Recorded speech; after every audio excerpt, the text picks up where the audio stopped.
The Aetherius Society proudly presents tribute to the 50th anniversary of the giving of the 12 blessings. The following is on the 7th blessing. Blessed is the Mother Earth. The co-hosts were the Reverend Richard Medway and the Reverend Richard Quezada.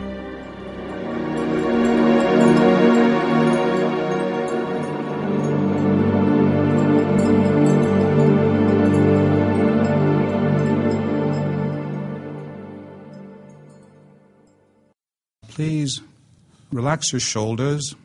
Allow yourself in these few minutes to be as a channel for which your divine power within you, and also calling upon the divine power of God around you, and visualize with your hands up and outstretched.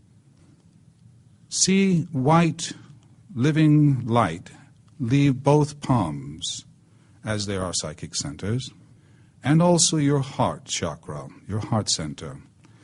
And as we hear the Master Jesus pronounce this blessing, visualize this white living force being sent as a blessing to our Mother Earth.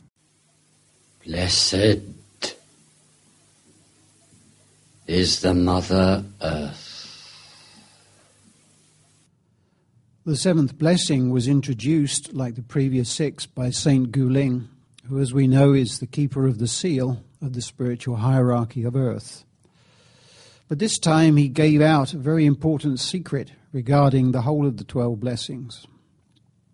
Saint Guling: the blessing today will be very important in view of the vandalism of men who defy the basic laws of metaphysics by their devastating journey into the perfection of the tiny universe, the atom. As a result of this, much of a part of your country lies beneath water. Had it not been for the energy released by these blessings up to now, most of your fertile country would be flooded. There will come a day when the Vandals will have to swallow this bitter pill, for it is written that the mills grind slowly, but with great surety. This is the law of inevitability, which is a descriptive name for karma. Pay attention all with your hearts. Be quiet all and listen to the mighty blessing. I go. We thought it would be very significant to add this opening statement by the wonderful Master, Saint Guling. We find running as a golden thread throughout the 12 blessings the constant reminder of the effect of mankind upon the planet throughout history. And in this particular case, the Master Saint Guling states categorically that the prior 6 blessings, the energy, the power that was sent with the actual text, the actual words that were captured on tape, obviously, and printed in book form, the power was sent out to the planet. And as a result, a series of floods, catastrophic floods, was averted. And this shows the significant power of transmutation that spiritual energy evoked and manipulated by a meta-scientific-minded individual such as the Master Jesus through, and must be stated here, a individual in the caliber of Dr. George King, acting as the medium through which these blessings were given, that this energy is miraculous. So when the Master Saint Guling makes a statement, every word must be of great interest to you as a student. And he mentions the atomic experimentation and the delving into the world of the atom. So we have here an important interest, each of us, for how we play a role in the altering of our world conditions, and we'll speak further about this as we go into this blessing. We'd like to, at this point, introduce the Master George King, who has a wonderful truth to give us all. Send your blessing to this great, vibrant being. Not so much because she needs your individual blessing, but because this gives her an opportunity to alter your vibrations, and your vibrations altered make a one better cell in the body of the whole. And the energy that you receive from the earth has been known in the mystery schools as the energy of the violet flame. The mystery schools have not told you that it is the energy of the violet flame, that you receive from the earth logos, but it is so. It is absolutely so. You can see it, you can feel it, you can hear it. You can hear this energy. As it courses past your eardrums, it sounds like a high wind. You can feel it. In the springtime especially, try the practice of the violet flame, standing in your bare feet on a lawn, especially on a dewy morning. Make sure it's not too cold. Just try it. Especially, try it at night. Try it at night when it's as dark as possible in some very dark room. Go out of your way to make a room dark and then try it, especially a ground floor room. And you'll find that after a bit of practice, that room's no longer dark. It's not your imagination. Close your eyes, it's still no longer dark. That around you is this violet hue. Let it come up through you as a vibrant, aura-cleansing fire until you can feel it. How do you think some of us have the energy we have to go on? Imagine, just for a moment, how much energy I have given out during my speech up to date tonight.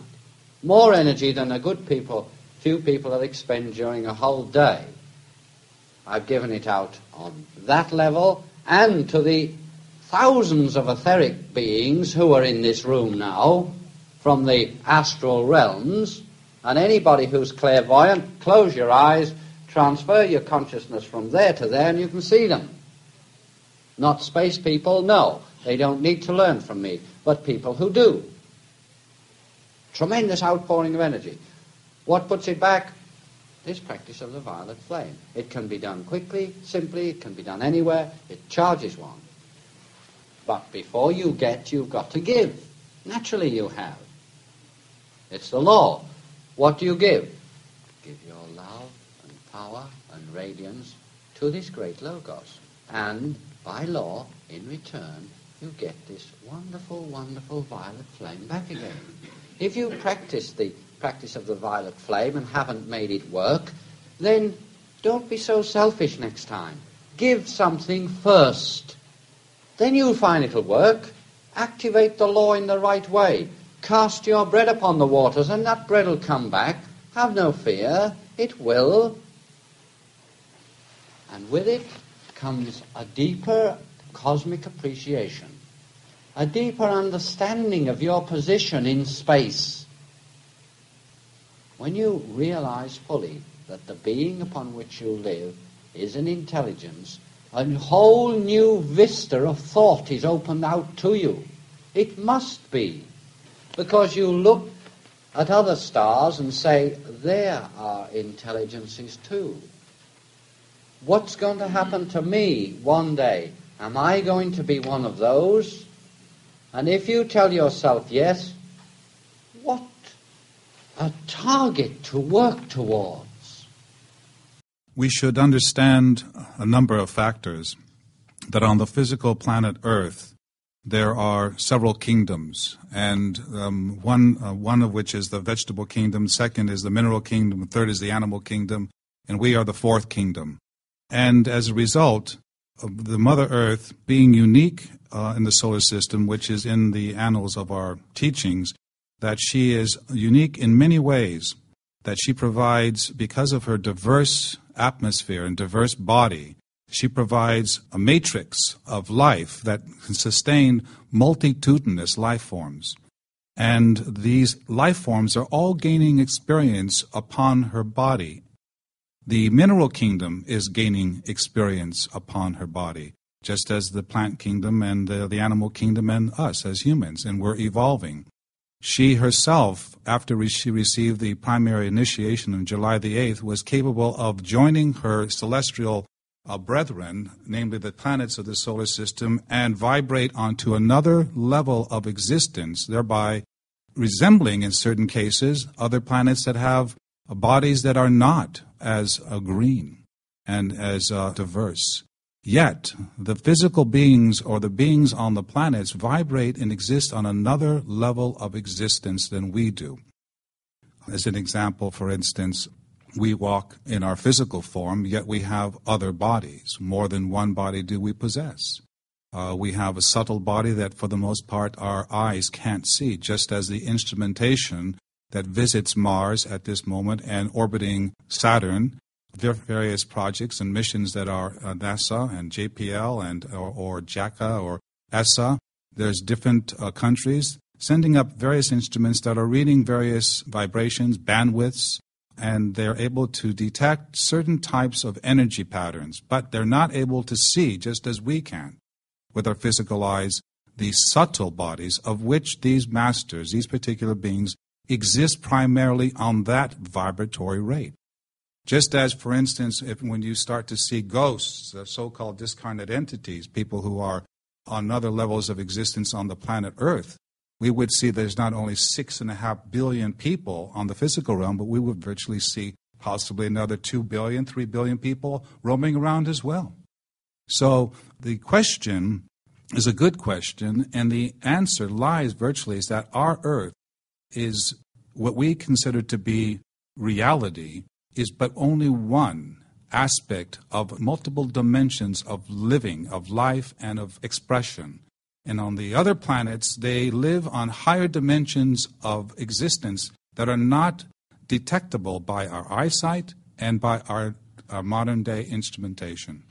And not only do they live on a higher vibration, but you have to realize, too, that science on this earth has adopted certain limitations that insist that the only way life can exist anywhere in the universe is with a carbon-based body that lives on water. So they can't conceive of a body living on nitrogen, for example, as a base or anything else. So in one sense, they're looking for a simple life form that will resemble ours. And it's quite like, yes, life as we know it. It's strange, but even in science fiction going back 40, 50 years, the idea that you could live on a planet with a totally different body but still have intelligence and the same function as people on Earth was recorded in those days, but science is a wee bit behind in that, so they can't conceive of anything different from something with 2 arms, 2 legs, a head and ears and eyes, and looks just the same as us. In closing, in a way, what Dr. King has given us, acting as the medium, acting as the example, acting as a real good pattern of demonstrating that, yes, I'm human. Yes, I have faults. Yes, I have made mistakes. Yes, yes, yes. But I can also choose to act differently. I can choose to change my pattern. I can accept now that I am an aspect of divine life. I am connected and interrelated with all things, and there are laws. There are set laws that I must cooperate with, and in doing so, I can step away from the limitations of reincarnation, of death and rebirth and things of this nature, and I can move towards, as in the 9 Freedoms podcast describes so clearly, this wonderful vista, this wonderful future, this wonderful evolution that's before us. So this being the first major cosmic book through which George King, in collaboration with the Master Jesus, gave to Earth, followed by, a few years later, 3 years later, by Mars Sector 6, delivering to Earth the 9 freedoms. We have that combination, the very foundation and structure and pathway by which we can rise above all of this negative pattern which we've been so accustomed to. There is a glorious future, and we're doing it today, and the Aetherius Society. And we welcome any of those who wants to join us. That's right, and it starts in your own heart and your own mind, and it starts with something as simple as just doing the blessings. And again, that's designed to help you raise your thoughts and view the cosmos differently, and view the different aspects of God in a better way. And that's what we do. We sit upright, close our eyes, raise our hands. And just for a moment, let's think about this beloved goddess beneath our feet.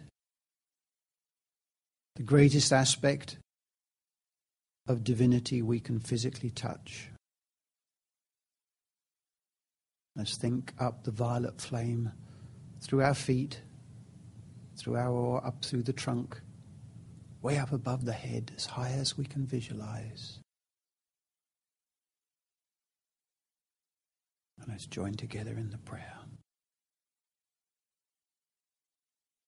O mighty Creator, let the wondrous beams of your majestic power flow through all the children upon the earth this very moment, so that they may reach upwards and realize the divinity of their heritage. Ladies and gentlemen, thank you very much for joining us. We say good night to you. Good night. Good night.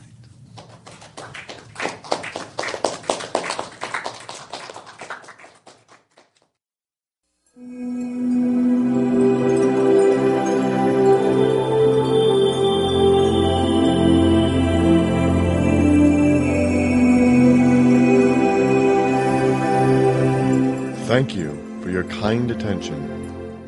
For further information on these podcasts or the Aetherius Society in general, please visit us on the web at www.aetherius.org.